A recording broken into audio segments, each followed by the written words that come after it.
अऊज़ु बिल्लाहि मिनश्शैतानिर रजीम। बिस्मिल्लाहिर रहमानिर रहीम। अल्हम्दुलिल्लाहि रब्बिल आलमीन खालिकिस समावाति वल अर्दीन वस्सलातु वस्सलामु अला सय्यिदिना आलिमे मा काना व मा यकून व अला आलिहि व अस्हाबिहि व अज़वाजिहि व ज़ुर्रिय्यतिहि व उलमाइ मिल्लतिहि व उलमाइ अहले सुन्नतिहि अजमाईन व बिफ़ज़लिक इन्नल्लाह व मलाइकतहु युसल्लूना अलन नबी या अय्युहल्लज़ीना आमनू सल्लू अलैहि व सल्लिमू तस्लीमा। अल्लाहुम्मा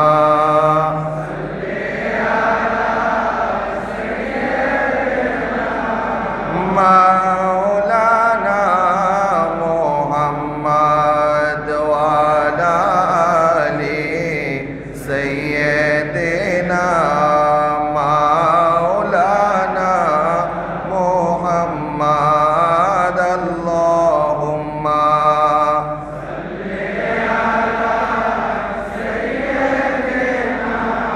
मौलाना मुहम्मद व अला आलि सय्यिदिना।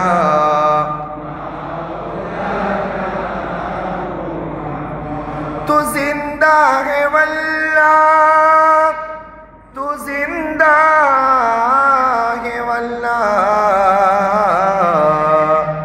मेरे चश्मे आलम से छुप जाने वाले। अल्लाहुम्मा जुरे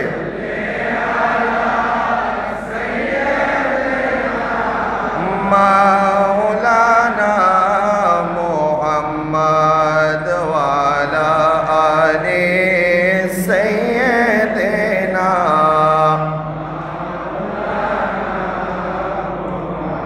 हमरा সবাই গুনাহগার গো, নবীজি আপনায় চিনলাম না।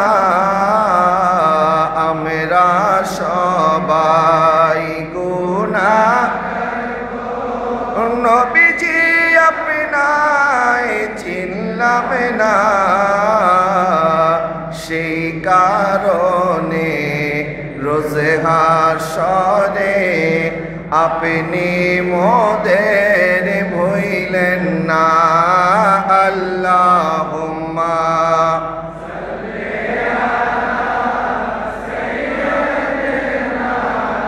মৌলানা মুহম্মদ व अला आलि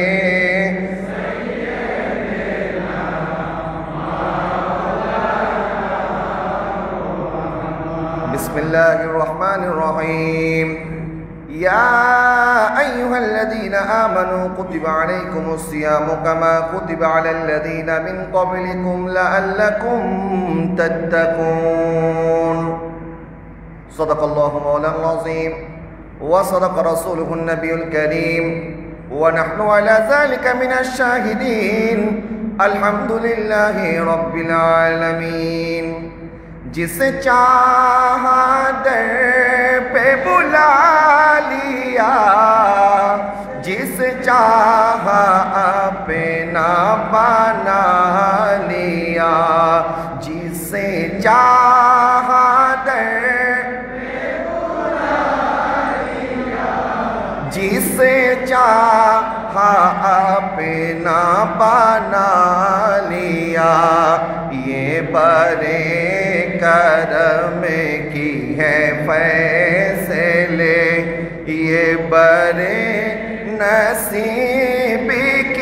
बातें हैं बलागल गुलाबी का ही कशफा दुजा बिजमालिही हसनत जमीओ लिही सल्लु अलैहि व आलिहि सल्लु।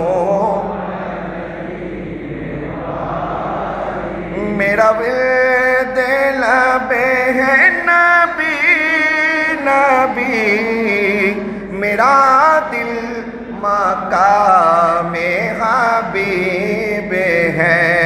मैं मरीज़ इश्क़ रसूल हूँ, मैं मरीज़ इश्क़ रसूल हूँ। वो हबीबी मेरा तबीब है बलागल गुलाबी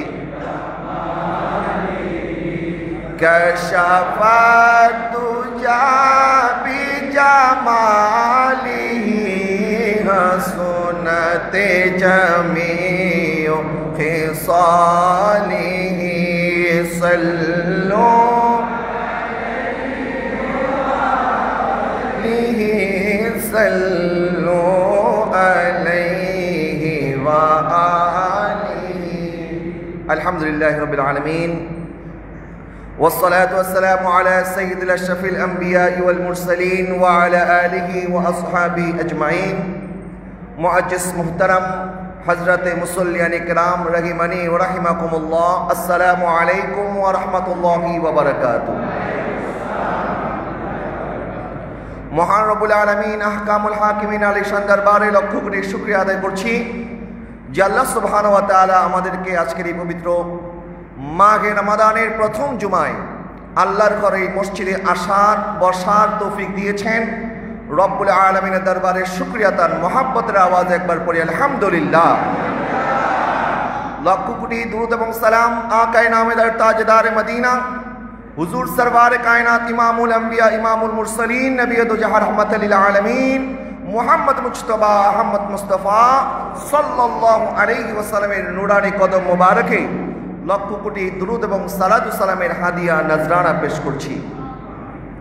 प्यारे हाजरीन, सम्मानित मुसल्लियान किराम, আপনারা জানেন বর্তমান করোনা পরিস্থিতি ঊর্ধ্বগতিতে সরকার সারা দেশব্যাপী লকডাউন ঘোষণা করেছে। আমরা মসজিদে এসেছি জুমার নামাজ আদায় করার জন্য। আপনারা দয়া করে প্রত্যেকে যেভাবে শারীরিক দূরত্ব বজায় রেখে বসেছেন এইভাবেই বসে থাকবেন এবং যারা মুসল্লি আসছেন নিচতলার কাতারগুলি ইতিমধ্যে সম্পূর্ণ হয়ে গেছে। আমি অনুরোধ করব আপনার সামনের দিকে এগিয়ে আসবেন না। এখানে যে গ্যাপ আছে এখানে বসার জন্য নয়, বরং এটি সামাজিক দূরত্ব বজায় রাখার জন্য। সুতরাং এই গ্যাপে কেউ বসবেন না। দয়া করে আপনারা যারা এখনও আসছেন দোতলা, তিনতলা, চারতলা, আমাদের উপর তালাগুলি খালি আছে, আপনারা সেখানেও যথাবিধি আপনাদের শারীরিক দূরত্ব বজায় রেখে আপনারা বসার চেষ্টা করবেন এবং প্রত্যেকেই মাস্ক পরিধান করবেন মেহেরবানি করে। আল্লাহ পাক আমাদের প্রত্যেককে মাহে রমাদানের উসিলায় এই করোনা মহামারী থেকে যেন নাজাত দান করে, সকলে বলুন আমিন। আল্লাহর দরবারে শুকরিয়া যে আল্লাহ সুবহানাহু ওয়া তাআলা আমাদেরকে আরও একটি মাহে রমাদান দান করেছে, সকলে বলুন আলহামদুলিল্লাহ। নবী করিম রউফ রহিম সাল্লাল্লাহু আলাইহি ওয়াসাল্লাম ইরশাদ করছেন, আমার উম্মত যদি মাহে রমাদানের বরকত সমূহ সম্পর্কে জানতো, মাহে রমাদানের মধ্যে আল্লাহ সুবহানাহু ওয়া তাআলা তার কত বান্দাকে ক্ষমা করেন, আমার আল্লাহ কতটা রহমত বরকত নাজিল করেন এবং এই মাহে রমজানের দিনগুলিতে কত বান্দাকে আল্লাহ পাক ক্ষমা করে দেন, এটা যদি আমার উম্মত জানতো তাহলে আমার উম্মত আল্লাহর দরবারে এটা ফরিয়াদ করতো যেন 12টা মাসই তাদের জন্য আল্লাহ মাহে রমাদান করে দেয়। প্যারে হাজরিন, নবী করিম সাল্লাল্লাহু আলাইহি ওয়াসাল্লাম বলছে মাহে রমাদানের 3টি দশক, প্রথম দশক রহমতের, মধ্যের দশক মাগফিরাতের এবং শেষের দশক জাহান্নামের আগুন থেকে মুক্তির। এমনকি মাহে রমাদান, যেই মাহে রমাদানে আল্লাহ সুবহানাহু ওয়া তাআলা আমাদের জন্য বলেছেন শাহরু রমাদান আল্লাযী উনজিলা ফীহিল কুরআন, এই মাস সেই মাস যেই মাসে আমি কোরআন নাজিল করেছি। এবং এই মাসের মধ্যে এমন একটি রাত আছে, এমন একটি মহিমান্বিত বরকতময় রজনী, খায়রুম মিন আলফি শাহর, যাকে আমার আল্লাহ বলেছেন 1000 মাসের চাইতে উত্তম। সুবহানাল্লাহ। 1000 মাস মানে হচ্ছে 82 বছর 4 মাস।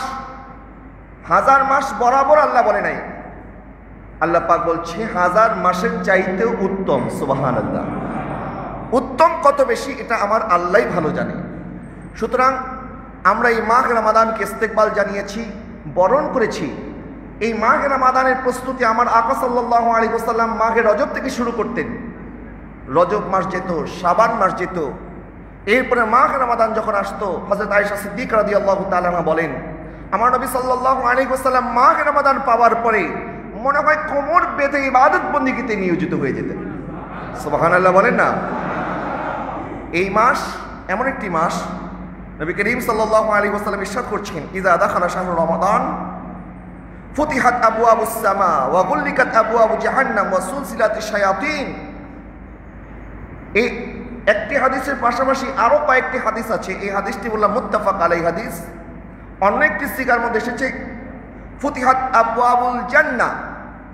নবী সাল্লাল্লাহু আলাইহি ওয়াসাল্লাম ইরশাদ করছেন, যখন মাহ রমাদান আসে আল্লাহ সুবহানাহু ওয়া তাআলা জান্নাতের দরজাগুলি খুলে দেয়, জাহান্নামের দরজাগুলি বন্ধ করে দেয় এবং শয়তানকে শিকলবদ্ধ করা হয়।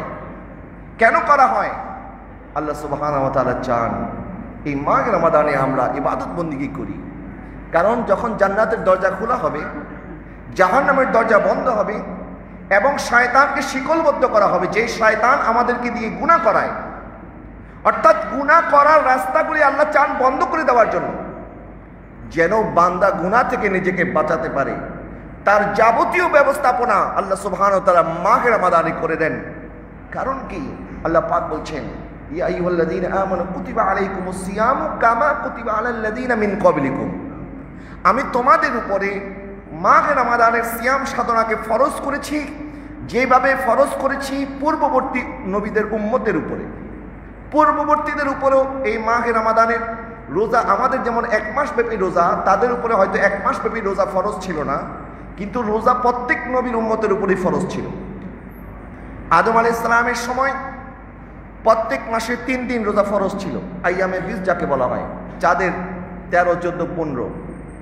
এইভাবে অন্যান্য নবী আলাইহিস সালামদের উপরে প্রত্যেক মাসে 3 দিন। আবার কোন নবী আলাইহিস সালামদের উপরে যেমন আশুরা রোজা ইহুদিদের উপরে ফরজ করা হয়েছিল, মুসা আলাইহিস সালামের উম্মতের উপরে আশুরা রোজা ফরজ করা হয়েছিল। এইভাবে আল্লাহ সুবহানাহু ওয়া তাআলা অন্যান্য নবী আলাইহিস সালামদের উপরে, ওনাদের উম্মতের উপরে রমাদানুল মুবারকের আমাদের যেমন 1 মাস ব্যাপী রোজা, 1 মাস ব্যাপী রোজা ফরজ না থাকলেও তাদের উপরে বিভিন্নভাবে ফরজ করা হয়েছিল। কিন্তু আল্লাহ সুবহানাহু ওয়া তাআলা আমাদেরকে গোটা একটি মাস মাহে রমাদানে 1 মাস ব্যাপী সিয়াম সাধনা ফরজ করেছেন। কেন? লাআল্লাকুম তাত্তাকুন, যেন তোমরা পরহেজগারিতা অর্জন করতে পারো। সুবহানাল্লাহ। যেন আমরা পরহেজগারিতা মুত্তাকি হতে পারি। এবং এই মাসের ফজিলত সম্পর্কে আমার আকা সাল্লাল্লাহু আলাইহি ওয়াসাল্লাম বলছে, মান সামা রমাদান ঈমানান ওয়া ইহতিসাবা গুফিরা লাহু মা তাকাদ্দামা মিন যামবি।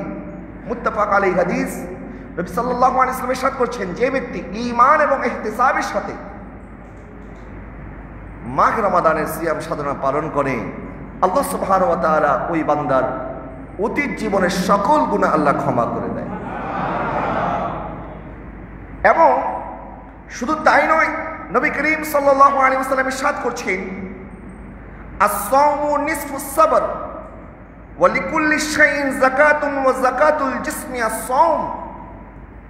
রোজা হচ্ছে সবরের অর্ধেক এবং প্রত্যেকটা জিনিসের এক একটা যাকাত আছে, পবিত্রতা অর্জন করার একটা উপায় আছে। যাকাত মানে পবিত্রতা হয়, পবিত্র হয়, পবিত্র করা। প্রত্যেকটা জিনিস পবিত্র করার একটা উপায় আছে। আর আমাদের দেহের পবিত্রতা, আমাদের শারীরিক পবিত্রতা অর্জন হবে যখন আমরা সিয়াম সাধনা পালন করব। এবং নবী সাল্লাল্লাহু আলাইহি ওয়াসাল্লাম বলছেন, আস-সাওমু জুন্নাহ। সিয়াম হচ্ছে ঢাল স্বরূপ। কিসের থেকে ঢাল? সিয়াম আমাদেরকে জাহান্নামের আগুন থেকে বাঁচায়। জাহান্নামের আগুন, জাহান্নামের তাপ থেকে সিয়াম সাধনা আমাদেরকে বাঁচায়। এই যে আল্লাহ সুবহানাহু ওয়া তাআলা সিয়াম সাধনার এত বারাকাত, এত ফজিলত রাখলেন, এর মাকসাদ একটা, উদ্দেশ্য একটা। উদ্দেশ্য কি? লাআল্লাকুম তাত্তাকুন, যেন তোমরা পরহেজগারিতা অর্জন করতে পারো, যেন তোমরা আল্লাহকে ভয় পাও। আমরা মাহে রমাদানে যারা সিয়াম সাধনা পালন করি, সকাল থেকে সন্ধ্যা, সুবহে সাদিক থেকে ইলা গরুবের শামস পর্যন্ত আমরা পানাহার থেকে বিরত থাকি, আমরা আমাদের স্ত্রীদের কাছ থেকে বিরত থাকি, আমরা যাবতীয় খানা পিনা পান করা এই সমস্ত কাজ থেকে নিজেদেরকে বিরত রাখি। কেন? কারণ আমরা তাকওয়া অর্জন করতে চাই, আল্লাহকে ভয় করি। সিয়াম সাধনা আল্লাহ আমাদের উপরে ফরজ করেছেন, অথচ খানা পিনা পান করা এবং স্ত্রীদের সাথে আমাদের সম্পর্ক সব কিছু বৈধ, কোনোটা অবৈধ নয়। প্রত্যেকটা জিনিস বৈধ হবার পরেও নির্দিষ্ট সময় আমরা এই বৈধ কাজ থেকে নিজেকে বাঁচিয়ে রাখি, হেফাজত করি। খানা পিনা আমাদের জন্য বৈধ হালাল খাবার, আমরা খাচ্ছি না। পান করা আমাদের জন্য হালাল, আমরা পান করছি না। আমাদের স্ত্রী আমাদের জন্য হালাল, কিন্তু আমরা তাদের সাথে যাচ্ছি না। সব কিছু বৈধ হওয়ার পরেও আমরা এখান থেকে নিজেকে পরহেজ করছি, বিরত রাখছি। আল্লাহ সুবহানাহু ওয়া তাআলা বলছেন লাআল্লাকুম তাত্তাকুন, আমি চাই তোমরা পরহেজগারিতা অর্জন করো। যেইভাবে মাহে রমাদানে তোমরা ফজর থেকে মাগরিব পর্যন্ত হালাল বস্তু থেকে যদি আমি আল্লাহর সন্তুষ্টি কামনায় বিরত থাকতে পারো, আর বাকি 11 মাস কেন তোমরা হারাম কাজ থেকে বিরত থাকতে পারবে না? যে বান্দা মাহে রমাদানের একটি মাস হালাল বস্তু থেকে নিজেকে বিরত রাখতে পারে, কার সন্তুষ্টির জন্য? বলেন না, আমরা কার সন্তুষ্টির জন্য রোজা রাখি? আল্লাহর সন্তুষ্টির জন্য। যদি আমরা হালাল জিনিস থেকে নিজেকে বাঁচাতে পারি, তাহলে বাকি 11টি মাস আমরা কেন হারাম থেকে নিজেকে বাঁচাতে পারবো না? মাহে রমাদানে আমরা সিয়াম সাধনা পালন করার সময় আমরা ভুলেও কখনো পান করি না। আমাদের সামনে ইফতার থাকে, আমাদের সামনে শরবত থাকে, আমাদের সামনে সুস্বাদু খাবার আছে, তারপর আমরা খাই না। এমনকি আমাদের বাচ্চারা যখন মাকে গিয়ে বলে, মা তোমরা রোজা রাখো, আমিও রোজা রাখবো, এখন মা বলে, বাবা তুমি তো ছোট মানুষ, তোমার উপরে তো রোজা ফরজ হয়নি, তারপরেও বাচ্চারা জেদ ধরে, না মা আমিও রোজা রাখবো। তখন মারা সান্ত্বনা দেওয়ার জন্য বলে, ঠিক আছে বাবা, আমরা বড় যারা তারা আমাদের জন্য সকাল থেকে সন্ধ্যা একটা রোজা, ফজর থেকে মাগরিব, আর বাচ্চাদের জন্য 2টা রোজা। ফজরে আমাদের সাথে সেহরি করবা, 12টা বাজে একবার ইফতার করবা, আবার 12টা বাজে সেহরি কইরা মাগরিবের সময় আবার ইফতার করবা। এটা হচ্ছে বাচ্চাদেরকে সান্ত্বনা দেওয়ার জন্য মারা বলে। এখন ওই বাচ্চা যে মনে করে যে আমি তো রোজা পালন করছি, এই বাচ্চাটা দেখবেন ফজরের সময় যখন সেহরি করে, সে মনে করে আমার ইফতারের সময় হবে 12টা বাজে।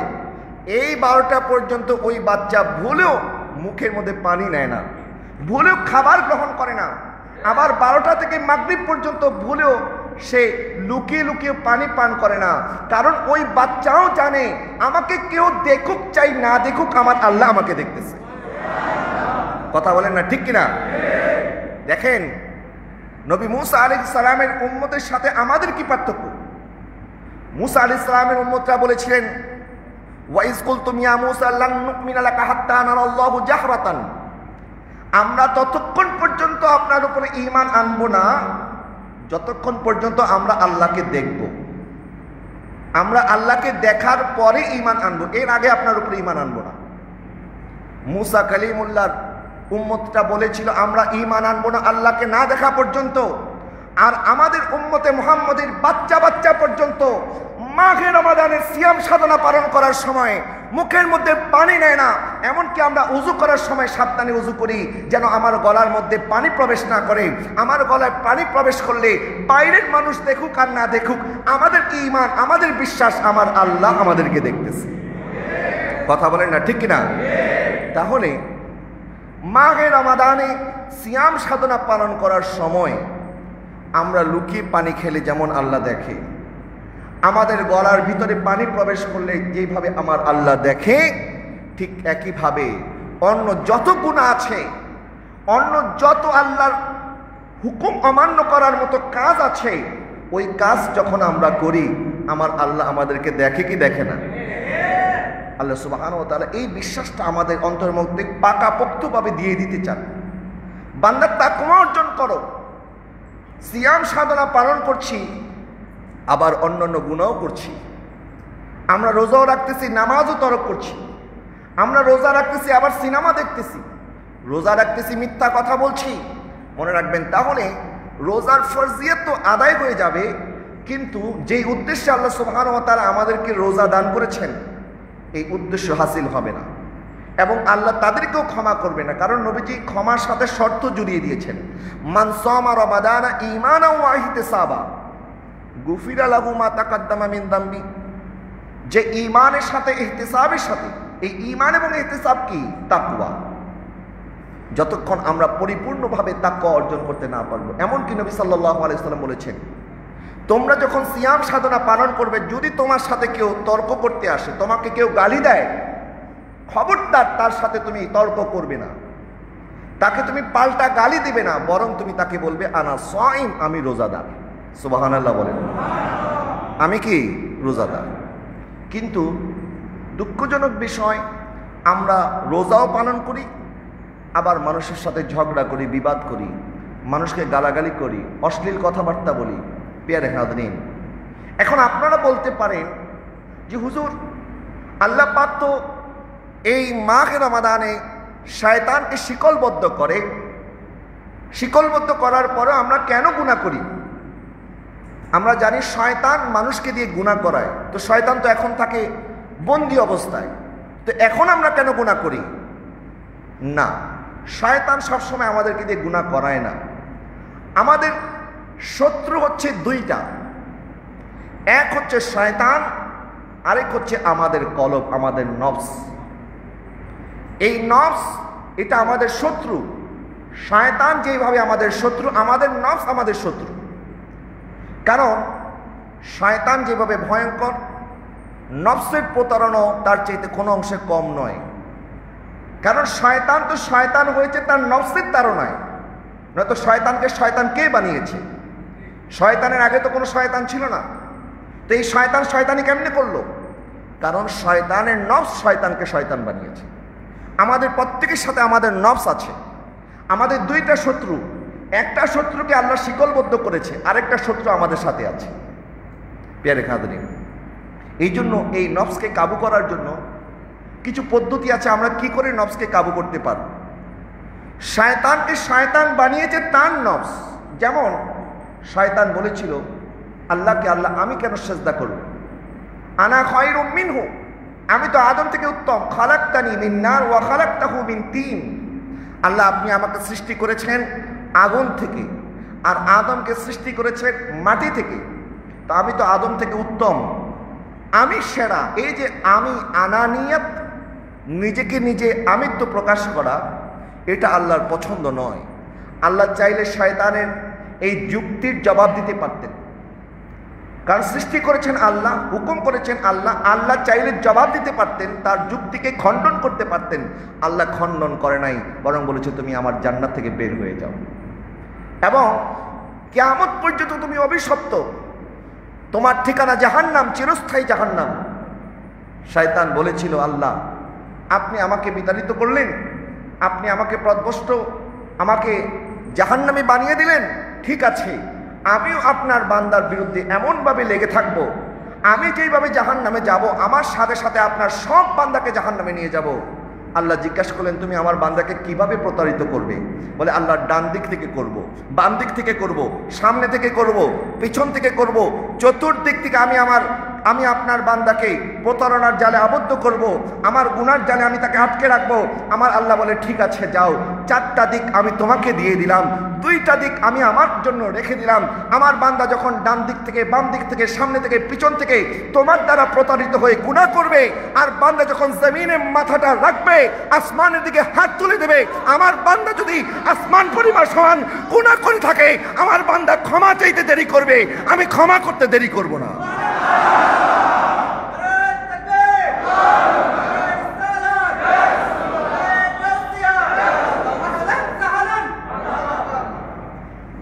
জোরে বলুন সুবহানাল্লাহ। প্রিয় হাজরিন, শয়তান চায় আমাদেরকে দিয়ে গুনাহ করাবে। আল্লাহ বলে মাহে রমাদানে আমার বান্দাকে দিয়ে গুনাহ করাতে পারবে না। তো মাহে রমাদানে গুনাহ করাতে না পারলেও শয়তানকে যেই নফস তাকে দিয়ে শয়তানি করিয়েছে, এই নফস আমাদের সাথে আছে। যেমন শয়তান বলেছিল কি, আমি সেরা। তো এক বুজুর্গ ছিল, উনি জীবনে কোনোদিন আমি শব্দটা মুখে আনে নাই, কারণ আমি শব্দটা এটা বড়ই ভয়ঙ্কর। দেখবেন মানুষ কিছু হইলে বলে আমি করছি, এটা আমার। এই যে একটি অহংকার, একটি অহমিকা, এই দাম্ভিকতার সৃষ্টি হয় এই আনানিয়তের মাধ্যমে। তো এই বুজুর্গ বলেছিলেন যে আমি কোনোদিন আমি শব্দটা উচ্চারণ করব না, এবং উনি জীবনে কোনোদিন আমি শব্দটা উচ্চারণ করে নাই। তো একজন মানুষ যখন জানলো যে ওই হুজুর তো কোনোদিন আমি শব্দটা বলে না, আর মুসল্লি একজন চিন্তা করতে, আচ্ছা ঠিক আছে, আমি হুজুরে এমন প্রশ্ন করবো, হুজুরের মুখ দিয়ে আমি শব্দটা বের করাবো। এখন যারা আল্লাহওয়ালা হয়, বুজুর্গ হয়, তারা তো মুসল্লিদের এই সমস্ত টুকটাক দুষ্টামি এগুলি বুঝতে পারে। এখন প্রশ্ন করলো, হুজুর শয়তান কি বলার কারণে আল্লাহ তাকে শয়তান বানিয়েছে? এখন জবাব তো হবে কি, এটা বুঝতেই পারছে। এখন হুজুরও বুঝতে পেরেছে যে এই লোক কেন আমাকে এই প্রশ্নটা করেছে। তখন হুজুর বলল, ঠিক আছে, এখন তো এশার নামাজের সময় হয়ে গেছে, আসেন আমরা নামাজ পড়ি, নামাজের পরে এটার জবাব শুনব। তো নামাজ যখন শেষ হয়েছে, হুজুর জিজ্ঞাসা করলেন, নামাজের আগে আমাকে একজন প্রশ্ন করেছিল, এই প্রশ্নকর্তা কে? তখন উনি দাঁড়িয়ে বললেন, হুজুর আমি। তখন হুজুর বললেন, শয়তান এই কথাই বলেছিল, শয়তান এই কথাই বলেছিল। প্যারে হাজরিন, এই আনানিয়াত আমাদেরকে ধ্বংস করে দেয়। আমাদের নফস যতক্ষণ আমাদের কাবুর মধ্যে থাকবে, ততক্ষণ শয়তান যদি রমজানের পরেও আবার আসে, কারণ শয়তান তো এখন দেখতেছে, ঠিক আছে তুমি এখন নামাজ পড়তেছো, যা করার করো, ঈদের দিন আমি তোমার সব আমল শেষ করে দেব। শয়তান কিন্তু অপেক্ষায় আছে, প্রহর গুনতেছে। যার কারণে দেখবেন এখন জুমার নামাজের সময় মুসল্লির অভাব নাই, আর ঈদের দিন ফজরের সময় মুসল্লি পাওয়া যায় না। কারণ হচ্ছে শয়তান এখন আপনাকে টার্গেট করে রেখেছে যে তুমি মাহে রমাদানে যা করো অসুবিধা নাই, মাহে রমাদানের পরে আমি আবার আসতেছি তোমার কাছে। কিন্তু মাহে রমাদানের পরেও শয়তান আমাদেরকে দিয়ে শয়তানি করাতে পারবে না যদি আমাদের নফসকে কন্ট্রোল করতে পারি, যদি আমাদের এই নফসকে আমাদের কাবুর মধ্যে রাখতে পারি। প্যারে হাজরিন, এই জন্য আমার আকা সাল্লাল্লাহু আলাইহি ওয়াসাল্লাম বলছে, আশ-শাইতানু জাসিমুন আলা কলবি ইবনে আদম ফাইজা যাকারাল্লাহু খানাসা ওয়া ইযা গাফারা ওয়াসওয়াসা। সহিহ বুখারীর হাদিস, নবী সাল্লাল্লাহু আলাইহি ওয়াসাল্লাম ইরশাদ করছেন, নিশ্চয়ই বনি আদমের কলবের উপরে শয়তান তার প্রভাব বিস্তার করে, কিন্তু যতক্ষণ সে আল্লাহর জিকিরের মধ্যে থাকে ততক্ষণ শয়তান তাকে প্রতারিত করতে পারে না। আর যতক্ষণ তার কলবটা, তার অন্তরটা জিকির থেকে খালি হয়ে যায়, তখন শয়তান ওয়াসওয়াসা দেয়। সুতরাং আমাদের অন্তরে ওয়াসওয়াসা যেন শয়তান দিতে না পারে, এই জন্য আল্লাহ জিকির করতে হবে। যেমন মাহে রমাদানে আমরা সেহরি করি, এরপরে সিয়াম সাধনা পালন করি, ইফতার করি, তারাবি নামাজ পড়ি, তাহাজ্জুদ পড়ি, কোরআন তেলাওয়াত করি, সদকা খায়রাত করি। এই যে ইবাদত বন্দিগির মাধ্যমে আমরা নিজেদেরকে কাটাই, মাহে রমাদানের পরেও যদি আমরা এইভাবে নিজেদেরকে ব্যস্ত রাখতে পারি ইবাদত বন্দিগিতে, তাহলে শয়তান আমাদেরকে ধোঁকা দিতে পারবে না। হযরতে ফরিদউদ্দিন আখতার রহমাতুল্লাহি আলাইহি উনি বলছেন, আমাদের নফসকে কাবু করার 3টা পদ্ধতি আছে। এই 3টা পদ্ধতি যদি আমরা অবলম্বন করতে পারি, তাহলে আমরা আমাদের নফসকে কাবু করতে পারব। 1 নাম্বার উনি বলছেন, চুপ থাকা, কম কথা বলা।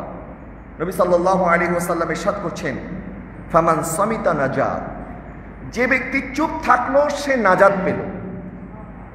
আমরা অনেক সময় দেখি মানুষ যখন বেশি কথা বলে, যারা বেশি কথা বলে তার মুখ দিয়ে ফায়সা কথা বেশি বের হয়, ভুল বেশি হয়। হয়তোবা এই কথাটা বলার ইচ্ছা ছিল না, কিন্তু বলে ফেলেছে, কারণ তার অভ্যাসই বেশি কথা বলা।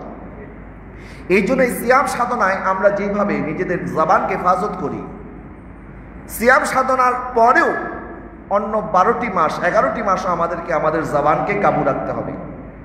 নবী করিম সাল্লাল্লাহু আলাইহি ওয়াসাল্লাম বলছেন, মাইয়াত মানুলি মা বাইনা লিহিয়াইহি ওয়া মা বাইনা রিজলাইহি আতমানু লাহুমুল জান্নাহ, যে ব্যক্তি 2টা জিনিসের গ্যারান্টি আমাকে দেবে, আমি তাকে জান্নাতের গ্যারান্টি দিব। সুবহানাল্লাহ।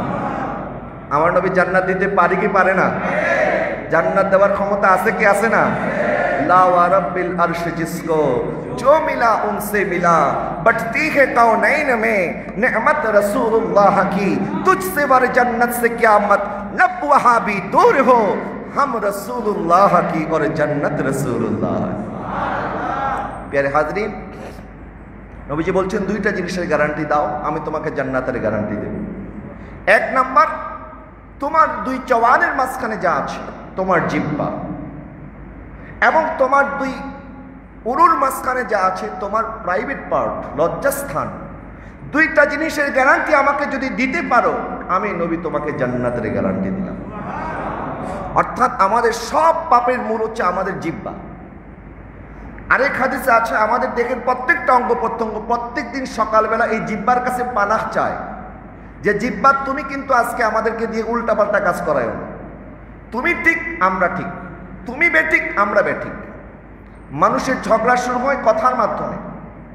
যখন মানুষ কথা বলে, গালি দেয়, তখন তার হাত পা নাড়াচাড়া শুরু হয়, তো জিহ্বার মাধ্যমে গুনাহটা আমরা শুরু করি। তো হযরত ফরিদউদ্দিন আত্তার রাহমাতুল্লাহি আলাইহি বলছে আমরা তখন আমাদের নফসকে কাবু করতে পারবো যতক্ষণ আমরা চুপ থাকবো। এবং আল্লাহ সুবহানাহু ওয়া তাআলা পবিত্র কোরআন কারীমে সূরা আল মুমিনুনের মধ্যে বলছেন কদ আফলাহাল মুমিনুন আল্লাযীনা হুম ফি সালাতিহিম খাশিউন ওয়াল্লাযীনা হুম আনিল লাগওয়ি মুরিদুন। যারা অনর্থক কথা থেকে নিজেকে বাঁচাতে পারে। আমরা অনেক সময় বেশি কথা বলতে গিয়ে এমন কথা বলে ফেলি, তখন মনে হয় হায় হায় কি করলাম, কি বললাম, আফসোস করি। মনে রাখবেন, কামান থেকে গোলা ছোড়ার পরে, বন্দুক থেকে যখন নল থেকে গুলি একবার বের হয়ে যায়, ওই গুলি যেমন বন্দুকে ফিরে আসে না, আমাদের মুখের কথা যখন একবার বের হয়ে যায়, ওই কথাও কিন্তু আর ফিরে আসে। এই জন্য একটি কথা আছে, ভাবিয়া করিও কাজ, করিয়া ভাবিয়া। তো আমরা অনেক সময় বেশি কথা বলতে গিয়ে ফায়সা কথা বলে ফেলি। এই জন্য কথা যত কম বলা যায়। নবীজি বলছেন মান সামিতা নাজা, যে চুপ থাকলো সে নাজাত পেল। এই চুপ থাকা আমাদের নফসের বিরুদ্ধে একটি জিহাদ। নফসকে কাবু করার একটা মহা ওষুধ হচ্ছে চুপ থাকা। 2 নম্বর আল জু, সিয়াম সাধনা পালন করা, ক্ষুধার্ত থাকা। আমরা এই যে ক্ষুধার্ত আছি, নবী সাল্লাল্লাহু আলাইহি ওয়াসাল্লাম বলছেন, বিশেষ করে যারা যুবক আছেন, যুবকদের উদ্দেশ্যে আমার নবী বলছেন ইয়া মাশারাশ শাবাব মান ইসতাতা মিনকুমুল বাআতা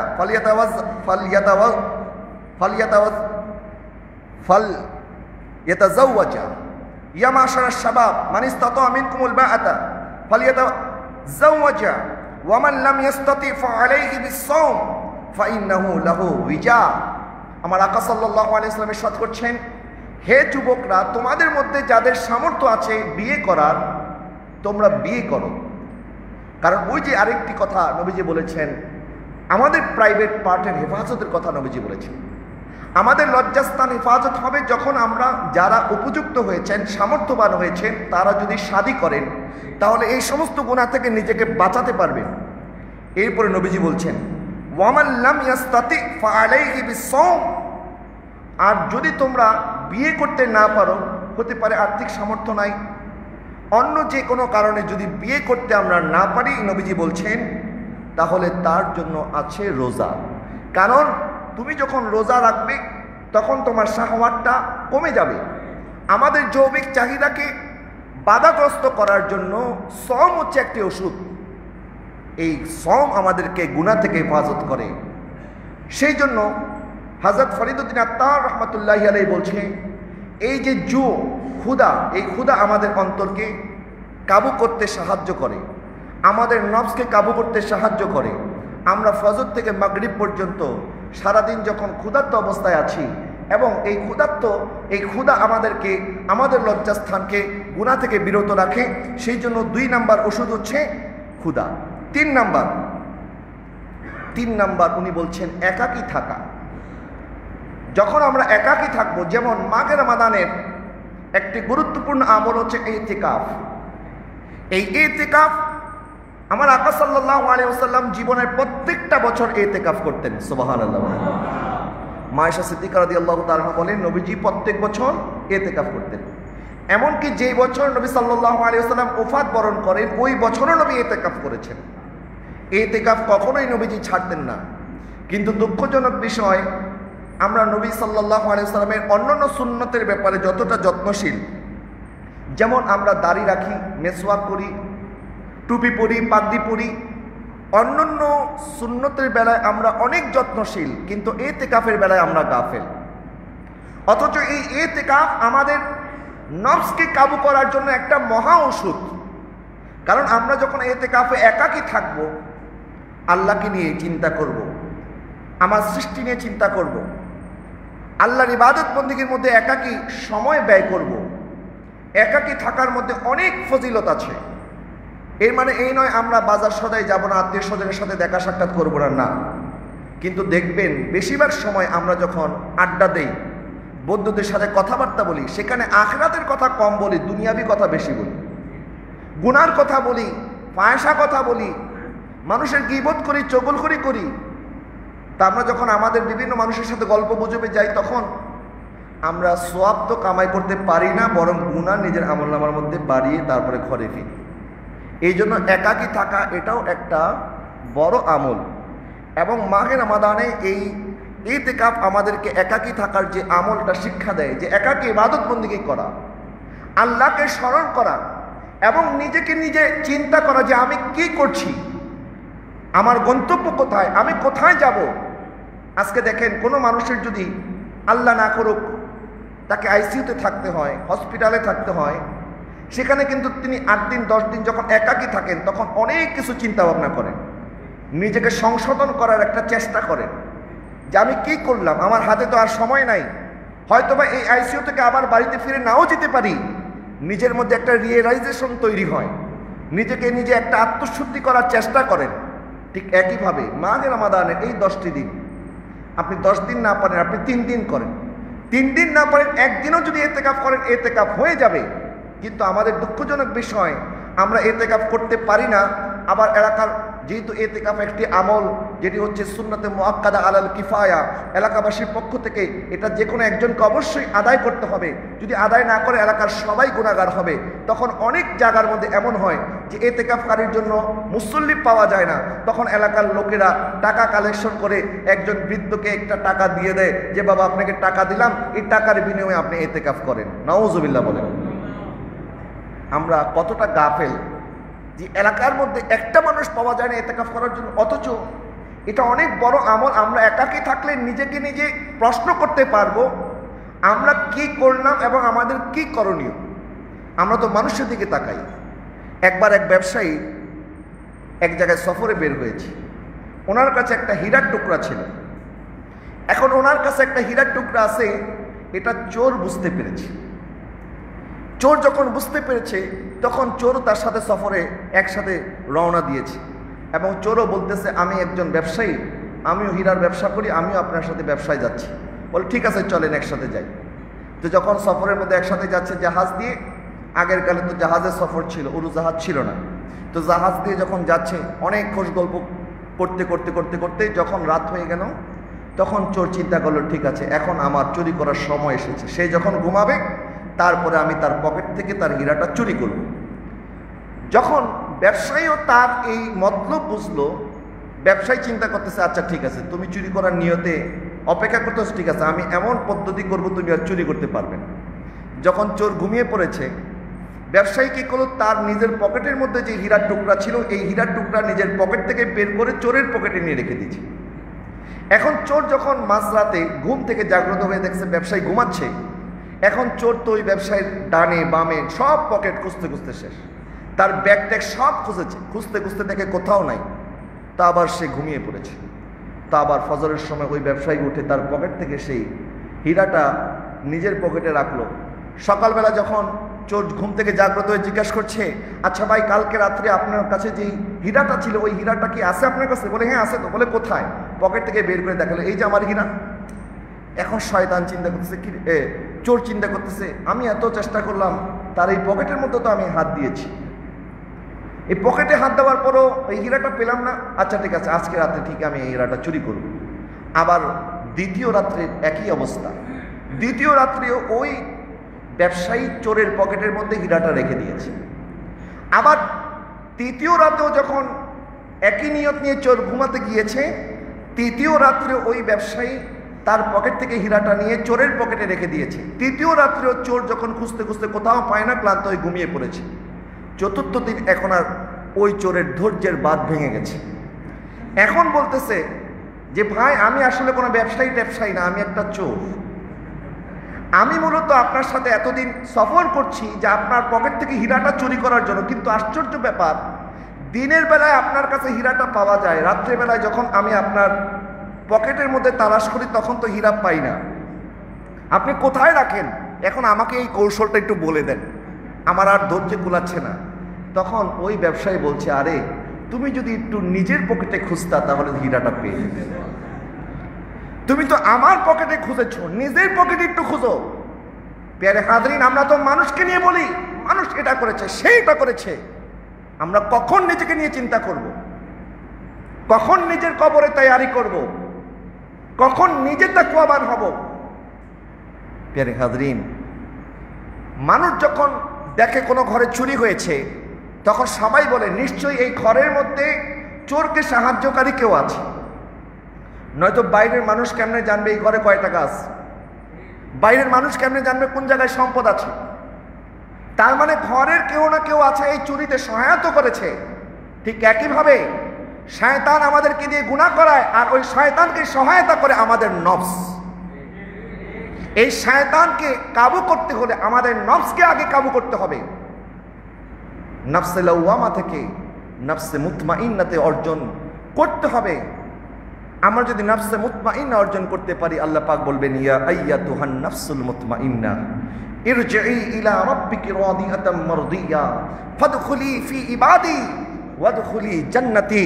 হে মুতমাইন আত্মা, হে প্রশান্ত আত্মা, হে হে আমি আল্লাহর উপরে রাজি খুশিওয়ালা আত্মা, আসো তোমার জন্য আমার জান্নাত অপেক্ষা করতেছে।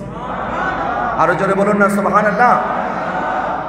আমরা তাকওয়াবান যদি হতে পারি, তাকওয়াবান হতে পারলে আল্লাহ সুবহানাহু ওয়া তাআলার পক্ষ থেকে কি পুরস্কার আছে? ওয়াসিকাল্লাযী তাকাউ রাব্বাহুম ইলাল জান্নাতি যুমারা। যারা আল্লাহকে ভয় করে তারা কিয়ামতের ময়দানে দলে দলে জান্নাতে প্রবেশ করবে। আরো জোরে বলুন না সুবহানাল্লাহ। এখন আমরা তাকওয়া কি করে অর্জন করব? মাহে রমাদান আমাদেরকে তাকওয়া অবলম্বন করার যাবতীয় ব্যবস্থাপনা করে দিয়েছে, ক্ষমা চাওয়ার, এবং এই ক্ষমা চাইতে গিয়ে যেন শয়তানের ধোকায় পড়তে না হয়, শয়তানকে পর্যন্ত শিকলবদ্ধ করা হয়েছে। সেহরির ব্যবস্থা করেছেন আল্লাহ সুবহানাহু ওয়া তাআলা, ইফতারের ব্যবস্থা করেছেন। নবী সাল্লাল্লাহু আলাইহি ওয়াসাল্লাম বলছেন, সেহরির সময় এমন একটি সময় যখন আমার আল্লাহ সুবহানাহু ওয়া তাআলা তখন তার বান্দাদেরকে ডাকতে থাকেন, আলা মিন মুস্তাগফিরিন ফাগফির লাহু, আলা মিন মুস্তারজিকিন ফারজুকাহু। কেউ কি আছো আমি আল্লাহর কাছে ক্ষমা প্রার্থী, আমি আল্লাহ তাকে ক্ষমা করে দেব। কেউ কি আছো রিজিক প্রত্যাশী, আমি আল্লাহ তার রিজিক বাড়িয়ে দেব। সুবহানাল্লাহ বলেন। নবীজি বলেছেন তোমরা সেহরি করো, কারণ সেহরির মধ্যে বরকত আছে। এক ঢুক পানি খেয়ে হলেও যেন আমরা সেহরি করি। নবীজি বলেছেন অন্য নবী আলাইহিস সালামের উম্মতের সাথে আমার উম্মতের রোজার মধ্যে পার্থক্য হচ্ছে সেহরি। ইহুদি নাসারা তারা রোজা রাখে কিন্তু সেহরি করে না, আর উম্মতে মুহাম্মদী সেহরি করে। আমরা সেহরি করব ফজরের আগে, জাগ্রত হয়ে সুবহে সাদিকের আগে আমরা যখন সেহরি করি, দেখেন খাবার খাবো, খাবার খেয়ে তো আমরা রোজা রাখবো, খাবার খাওয়ার মাধ্যমে আমরা আমাদের শক্তি সামর্থ্য অর্জন করব। আল্লাহ বলে তুমি সেহরি খাবে, আমি তোমাকে ক্ষমা করে দেব। 2 নাম্বার ইফতার। এই ইফতার আমরা যখন করি, আমার আকা সাল্লাল্লাহু আলাইহি ওয়াসাল্লাম বলছে ইফতার এমন একটি ইবাদত,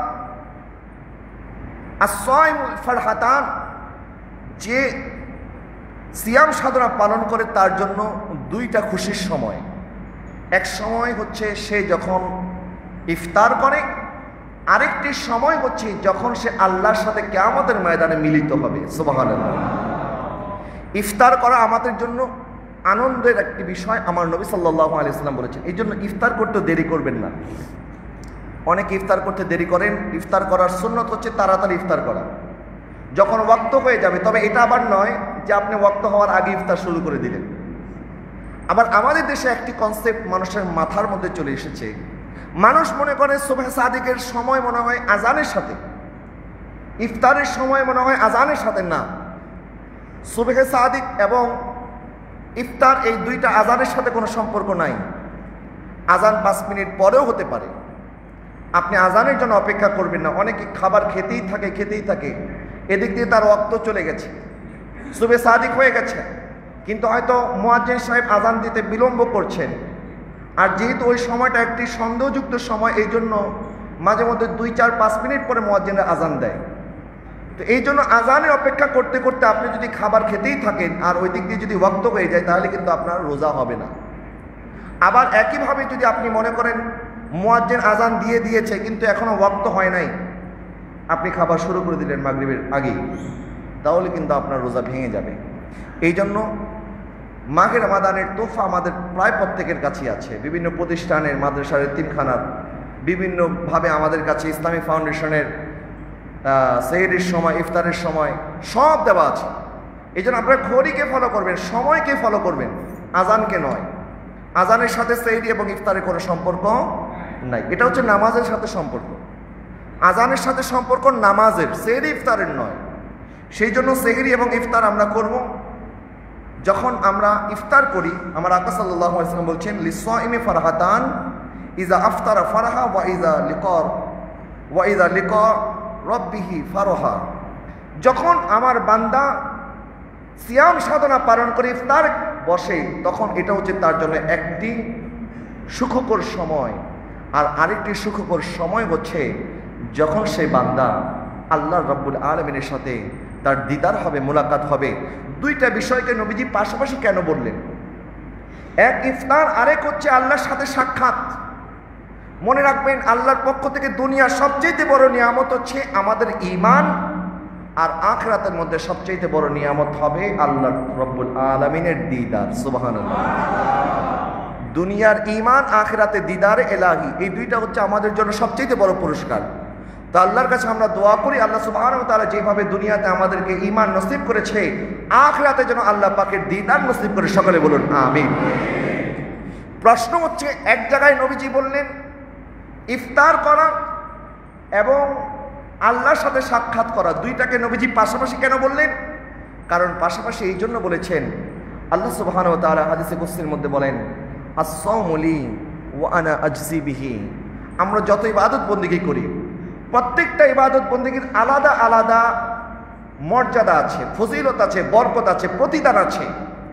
কিন্তু অন্য ইবাদতের প্রতিদানের বেলায় আল্লাহ এইভাবে বলে নাই যেভাবে রোজার প্রতিদানের কথা আল্লাহ বলেছেন।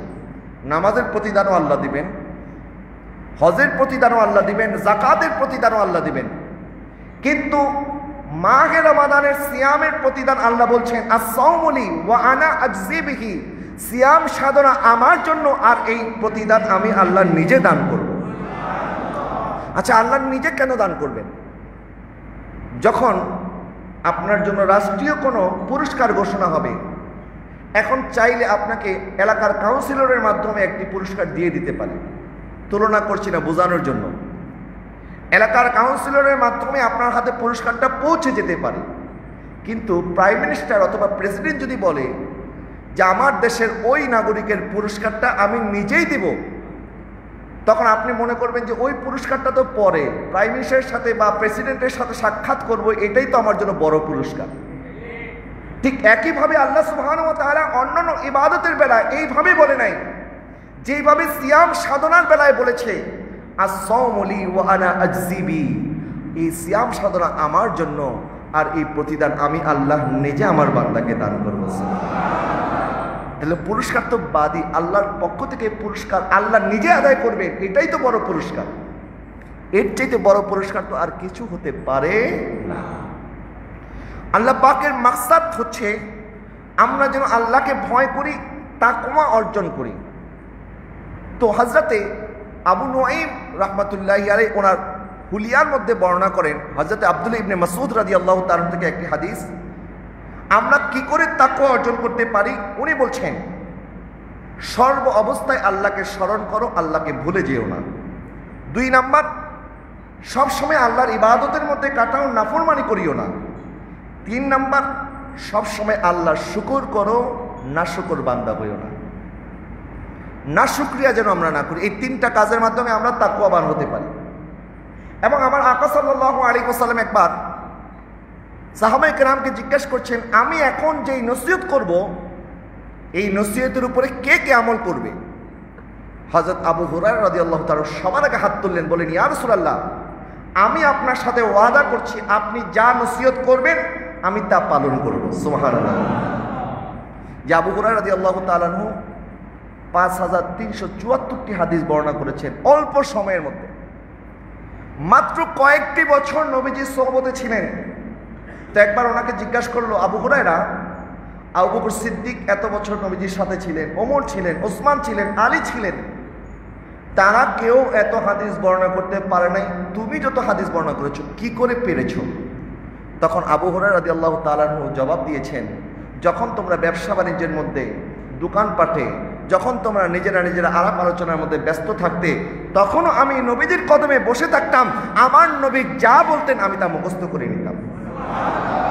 একবার আবু হুরায়রা বলছেন, ইয়া রাসূলুল্লাহ, আপনি যা বলেন আমার মনে চায় আমি যেন সব মনে রাখতে পারি, কিন্তু আমার মাথায় সব থাকে না, আমি ভুলে যাই। হুজুর আমাকে একটু দাওয়া দেন, ওষুধ দেন, আমি যেন ভুলে না যাই। আমার নবী রাহমাতুল লিল আলামিন বললেন, তোমার চাদরটা দাও। নবীজি এক কোষ দিলেন। আবু হুরায়রা বললেন, আবু হুরায়রা, এখন তুমি তোমার বুকের মধ্যে এটাকে মালিশ করো, একটু বুকের মধ্যে লাগাও। হযরত আবু হুরায়রা রাদিয়াল্লাহু তাআলা বলছেন, যেদিন আমার নবী রাহমাতুল লিল আলামিন আমার রুমালের উপরে একটু ফু দিয়ে দিলেন, এবং ওইটা যখন আমি আমার কলবের সাথে, আমার এই বুকের সাথে যখন আমি মালিশ করলাম, তারপর থেকে আর একটা কথাও আমি আবু হুরায়রা ভুলতে পারি নাই। সুবহানাল্লাহ। তারপর থেকে আর একটা কথাও আমি আবু হুরায়রা ভুলে যাই নাই। সুবহানাল্লাহ। আমার নবী সাল্লাল্লাহু আলাইহি ওয়াসাল্লাম চাইলে দিতে পারে। ইন্নামা আনা কাসিমুন ওয়াল্লাহু ইউতি। আবু হুরায়রা রাদিয়াল্লাহু তাআলা বলছেন, হুজুর আমি আপনার এই নসিহত পালন করব। নবীজি 5টি নসিহত করলেন। এক নম্বর আমার নবী বললেন, ইত্তাকিল মাহারিম তাকুন আবাদান নাস, ওয়া আরদা বিমা কাসামাল্লাহু লাকা তাকুন আগনান নাস, ওয়া আহসিনু ইলা জারিকা তাকুন মুমিনান, ওয়া উহিব্বু লিন-নাসি মা তুহিব্বু লিনাফসিকা তাকুন মুসলিমান, ওয়া লা তুখসিরা দিহক ফা ইন্না কাসরাতা দিহকি তুমিতুল কলব। নবী সাল্লাল্লাহু আলাইহি ওয়াসাল্লাম বলছেন, এক নম্বর নসিহত, এটাও আপনারা শোনেন, আমরা কি করে তাকওয়াবান হতে পারি। নবীজি প্রথমেই বলেছেন, যখন তুমি গুনাহ থেকে নিজেকে বাঁচাতে পারবে তখন তুমি আল্লাহওয়ালা হয়ে যেতে পারবে। নেক কাজ করা অনেক ভালো কাজ, নেক কাজ করার চাইতে উত্তম গুনাহ থেকে নিজেকে বাঁচানো।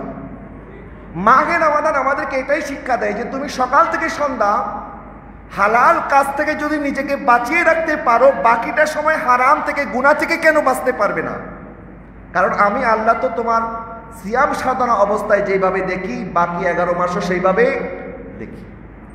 তাকুন আবাদান নাস, ইবাদত গুজার বান্দা আমরা তখন হতে পারবো যখন নিজেকে গুনাহ থেকে বাঁচাতে পারবো। 2 নম্বর নবীজি বলছেন, তুমি তোমার রিজিকের মধ্যে সন্তুষ্ট হয়ে যাও। আল্লাহ তোমাকে যা রিজিক দিয়েছে তার মধ্যে যদি তুমি সন্তুষ্ট হতে পারো, তাহলে তুমি মানুষের মধ্যে সবচাইতে বড় ধনী তুমি হয়ে যাবে। আজকে আমরা দেখবেন সবাইকে যদি জিজ্ঞাসা করেন, সবাই বলবে আমার অনেক অভাব, আমার এটা নাই, আমার এটা নাই, আমার এটা লাগবে, এটা লাগবে। মানুষের অন্তরে চাহিদা যত বাড়ে ততক্ষণ পর্যন্ত তার গরিবই শেষ হয় না। আর যার কাছে 10 টাকা আছে, সে যদি মনে করে না আমার আল্লাহ আমাকে 10 টাকা দিয়েছে, আমি 10 টাকার মধ্যে সন্তুষ্ট, সে দেখবেন ওই কোটিপতির চাইতে সে আরামে ঘুমাতে পারে, কোটিপতি এত আরামে ঘুমাতে পারে না। যদি আপনার অন্তরের গরিবী শেষ না হয়, আপনি কোটি কোটি টাকার মালিক হলে কি হবে? অনেকে 5 স্টার হোটেলে ঘুমায়, তারপরে ঘুম আসে না, কিন্তু অনেকে সালার মধ্যে ঘুমিয়ে পড়ে ঘুম চলে আসে। তো আপনি 5 স্টার হোটেলে এত দামি পালঙ্কে আপনি ঘুমাচ্ছেন, আপনার ঘুম আসে না, খালি টেনশন আর টেনশন। ব্যাংকের লোন কেমনে দেব, সন্তানকে কেমনে ভালো ইংলিশ মিডিয়াম স্কুলে পড়াবো, কেমনে আমি আরেকটা কারখানার কাজ শুরু করব, কেমনে আমি আরেকটা বাড়ি বানাবো।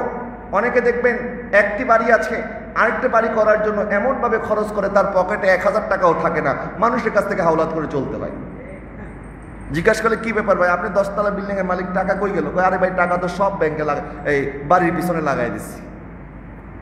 এখন আমরা যদি এইভাবে সম্পদের পিছনে ছুটতে থাকি, এই লোভ, এই আকাঙ্ক্ষা কখন শেষ হবে? মানুষের অন্তর কখনো আল্লাহ সুবহানাহু ওয়া তাআলা পরিতৃপ্ত করবে না যতক্ষণ পর্যন্ত মানুষ টাকার পিছনে ছুটবে, অর্থের পিছনে ছুটবে। এবং যারা অল্প রিজিকে সন্তুষ্ট থাকেন, যারা মনে করেন আমার আল্লাহ আমাকে যা দিয়েছে আমি তাতেই সন্তুষ্ট, নবীজি বলছেন তাহলে তুমি সবচাইতে বড় ধনী হতে পারবে। সুবহানাল্লাহ। আমরা অনেক সময় আমাদের রিজিক নিয়ে চিন্তিত হয়ে যাই। অনেক সময় চিন্তা করি আমাকে এত টাকার মালিক হতে হবে, নয়তো আমি শেষ, সোসাইটিতে আমার কোনো ইজ্জত থাকবে না। আপনি যতই চেষ্টা করেন, আমার আল্লাহ যদি না দেন আপনি কি অর্জন করতে পারবেন?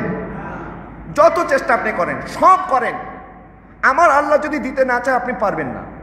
আর আল্লাহ যদি দিতে চায় আপনি চেষ্টা না করলে আল্লাহ আপনাকে দিবেন। প্যারে হাজরিন, তার মানে এই বলছি না যে আপনার কোনো কাজ করা দরকার নাই, আজকে থেকে একটা সব ঘরে গিয়ে স্ট্রাইক করেন, বসে থাকেন, আমায় রোজগারের কোনো দরকার নাই। না, দরকার আছে। তবে যতটুকু আল্লাহ আপনাকে দিবেন, আল্লাহর দরবার থেকে যা আপনি পাবেন আগে দেখবেন এটা হালাল কিনা। আপনি অসুস্থ, আপনার সন্তানকে খাবার দেওয়ার জন্য খাবার নাই, আপনার মা বাবা অসুস্থ, তার চিকিৎসার জন্য আপনার কাছে পয়সা নাই, আপনি বিপদের মধ্যে পড়ে আছেন, কিন্তু আপনার কাছে হারামের দরজা খোলা, আপনি চাইলে হারাম করতে পারলে আপনার সব ব্যবস্থা হয়ে যাবে। কিন্তু তারপরেও যদি আল্লাহকে ভয় করেন, তারপরেও যদি হারাম থেকে নিজেকে বাঁচাতে পারেন, আমার আকা সাল্লাল্লাহু আলাইহি ওয়াসাল্লাম বলছে যেই ব্যক্তির অনেকগুলি সন্তান, অনেক অভাব অনটনে কষ্টে আছে, কিন্তু তারপরেও ওই বাবা তার সন্তানের মুখে হারাম লোকমা তুলে দেয় না, হারাম থেকে বাঁচে, কিয়ামতের ময়দানে ওই ব্যক্তিকে জান্নাতে যাওয়া থেকে কোনো কিছু বাধা দিয়ে রাখতে পারবে না। অর্থাৎ ওই ব্যক্তি জান্নাতে চলে যাবে। আমরা আমাদের রিজিককে নিয়ে এত টেনশন কেন করি? রিজিক নিয়ে টেনশন করলে আমরা রিজিক অর্জন করতে পারবো না। মনে রাখবেন, আমরা যখন মায়ের গর্ভে এসেছি আমাদের বয়স ছিল 120 দিন মাত্র। সেই দিন ফেরেশতা এসে আমার রিজিক তখনই লিখে দিয়েছে। আমার রিজিক লেখা আছে। আমার রিজিক আমার পিছনে এমনভাবে ছুটছে, নবীজি বলছেন তোমার পিছনে মালাকুল মউত যেভাবে ছুটছে, মৃত্যু যেভাবে ছুটছে, ঠিক একইভাবে তোমার পিছনে তোমার রিজিকও ছুটতেছে। সুবহানাল্লাহ বলেন না?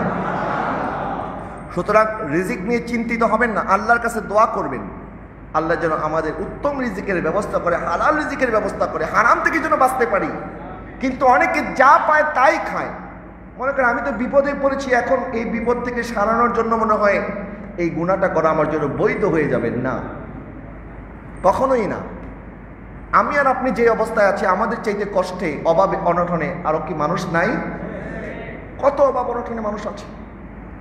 আজকে 1 বছর করোনা, তার চাইতে বেশি, কিন্তু আল্লাহর শুকরিয়া দেখেন, 1 ওয়াক্ত খাবার আল্লাহ পাক আমাদের কাছ থেকে কেড়ে নেয় নাই।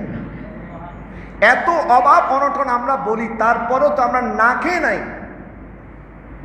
কিন্তু কত মানুষ আছে যারা এই মাঘে রমাদানে আফ্রিকার বিভিন্ন দেশে, এমনকি আমাদের বাংলাদেশে পর্যন্ত অনেক গরিব মানুষ আছে দেখবেন, যারা পানি খেয়ে ইফতার সেহরি করে। ইফতার করার সময় তার কাছে কোনো খাবার নাই, আবার পানি খেয়ে ইফতার করে। এরকম মানুষও বাংলাদেশে আছে, এরকম মানুষও এখনো জমিনের মধ্যে আছে। তো আমরা এত অভাব বলি, অভাব আমাদের কোনোদিন শেষ হবে না যদি আমরা আল্লাহর প্রতি তাওয়াক্কুল না করি এবং আল্লাহর প্রতি সন্তুষ্ট না থাকি। নবীজি বলছেন যখন তুমি আল্লাহর রিজিকে সন্তুষ্ট হবে তখন তুমি সবচেয়ে বড় ধনী হয়ে যাবে। এরপরে বলছে তোমার প্রতিবেশীর সাথে উত্তম আচরণ করো, তাহলে তুমি পরিপূর্ণ ইমানদার হবে। তুমি তোমার নিজের জন্য যা পছন্দ করো, তোমার মুসলিম ভাইয়ের জন্য তুমি যদি তা পছন্দ করো, তাহলে তুমি পরিপূর্ণ মুসলমান হবে।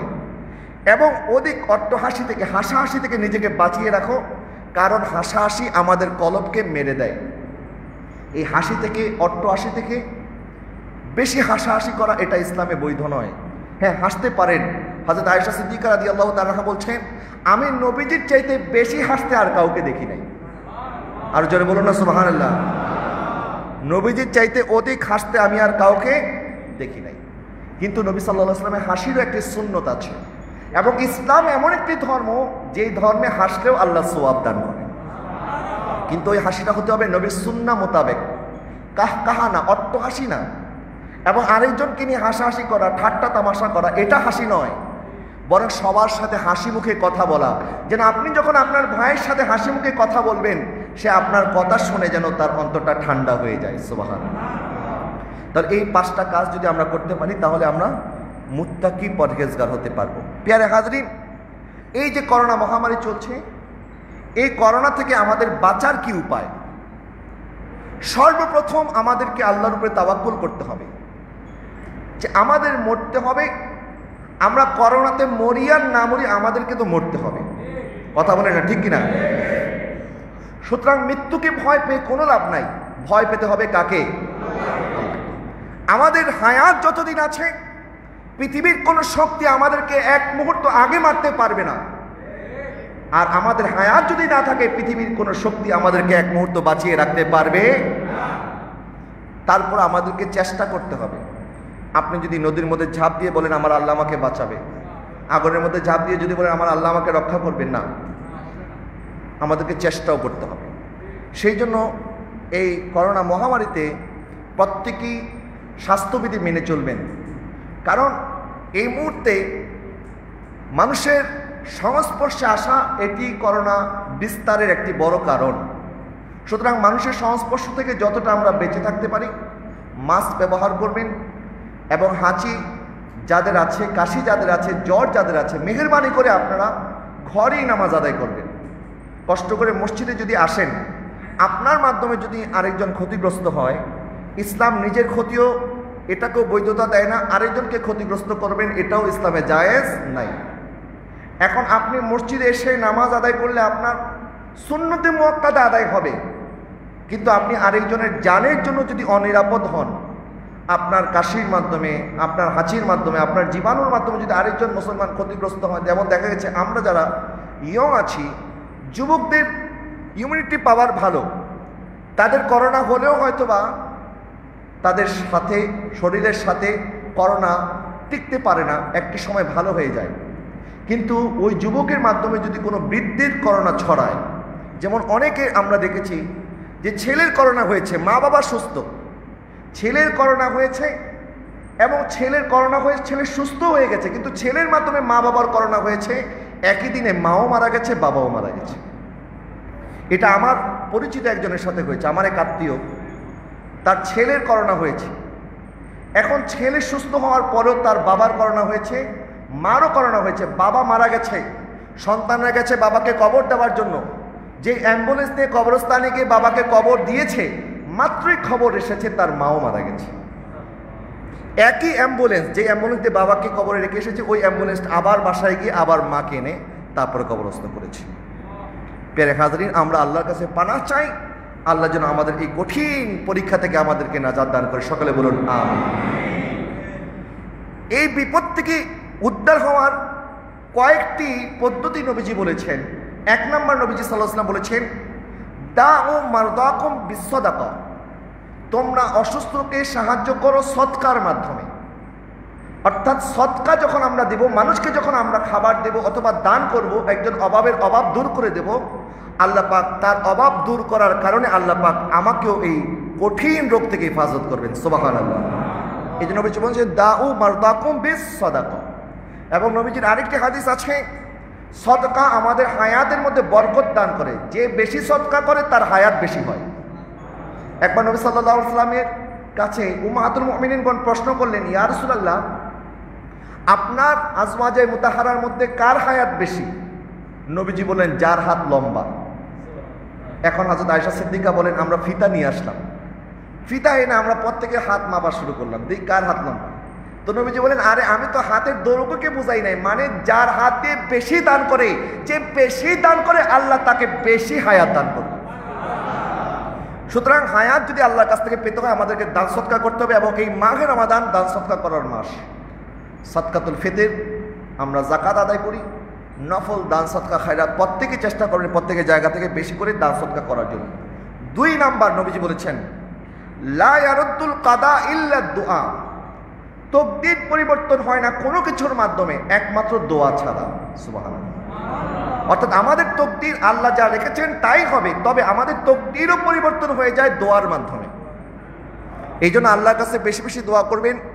এবং এই মহামারী থেকে বাঁচার জন্য নবী সাল্লাল্লাহু আলাইহি ওয়াসাল্লামের কয়েকটি দোয়া আমরা পড়তে পারি, যেমন বিসমিল্লাহিল্লাযী লা ইয়াদুররু মা ইসমিহি শাইউন ফিল আরদি ওয়ালা ফিস সামাই ওয়া হুয়াস সামিউল আলিম। আরেকটি দোয়া আছে, আল্লাহুম্মা ইন্নী আউযু বিকা মিনাল বারাসি ওয়াল জুনুনি ওয়াল জুযামি ওয়া মিন সাইয়িল আসকাম। এই দোয়াগুলি বেশি বেশি করবেন, আল্লাহর কাছে কান্নাকাটি করবেন এবং নিজের গুনাহগুলি ক্ষমা চাবেন এবং আল্লাহর উপর তাওয়াক্কুল করবেন। তাওয়াক্কালতু আলাল্লাহ, আমার আল্লাহ যদি আমাদের হায়াত রেখে থাকে, আমার আল্লাহ যদি আমাদের হায়াতের ব্যবস্থা করে থাকে, ইনশাআল্লাহ তাআলা আযza ওয়া জাল করোনা আমাদেরকে কোনো ক্ষতি করতে পারবে না।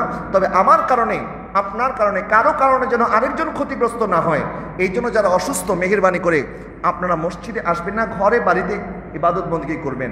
নবী সাল্লাল্লাহু আলাইহি ওয়াসাল্লাম বলছেন, যখন কোনো বান্দা অসুস্থ থাকে এবং সে তার ঘরের মধ্যে যদি ইবাদত বন্দেগী করে, তাহলে ওই বান্দা সুস্থ অবস্থায় ইবাদত করলে আল্লাহ পাক তাকে যতটা সওয়াব দিতেন, অসুস্থ অবস্থায় ইবাদত করতে না পারলেও আল্লাহ তাকে অনুরূপ সওয়াব দান করেন।